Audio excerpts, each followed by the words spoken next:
murder, fame, stalking, serial disappearances, and an unreasonable amount of hot neighbors, some of the many hooks to Riley Sawyer's The House Across the Lake.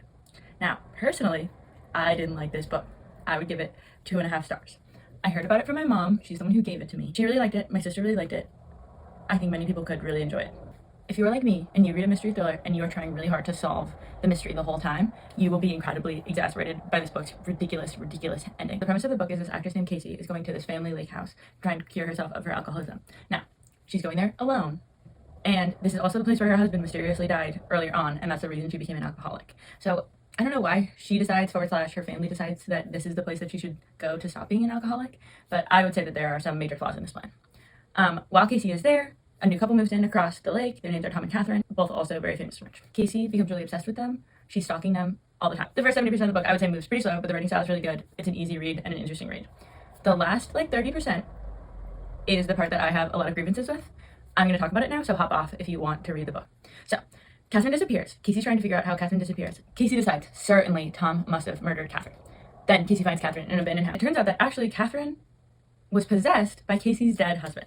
Now, the book does not talk about ghosts earlier on at all. It doesn't mention the idea that ghosts are real or anything like that. For a second, it talks about this indigenous idea that lakes can capture spirits and that you should only swim at night. Now, I don't know if this is real, but this is a book written by a white man, so either way, I would say it feels iffy to just throw that in as a plot detail. And the way that they talk about it earlier in the book, it feels like a scary story to talk about around the fireplace, not a true thing that actually happens in real life. So anyways, Catherine's possessed by Casey's dead husband. Turns out that Casey's husband was a serial killer, which we learn now as the reader, despite the fact that Casey's narrating, and the fact that actually Casey was the one who murdered him earlier on after she found out that he was a serial killer. So, serial killing husband aside, Casey tries to depossess Catherine so that Catherine can become normal again. Casey succeeds. Great. The book's done, right? No, actually, it turns out that this whole time, Tom has, in fact, been plotting to kill Catherine. He just hadn't gotten around to it. So, in the middle of Tom, trying to figure out how best to kill Catherine, Catherine gets possessed by a serial killer, and Tom's like, what a great opportunity to try and get some pointers.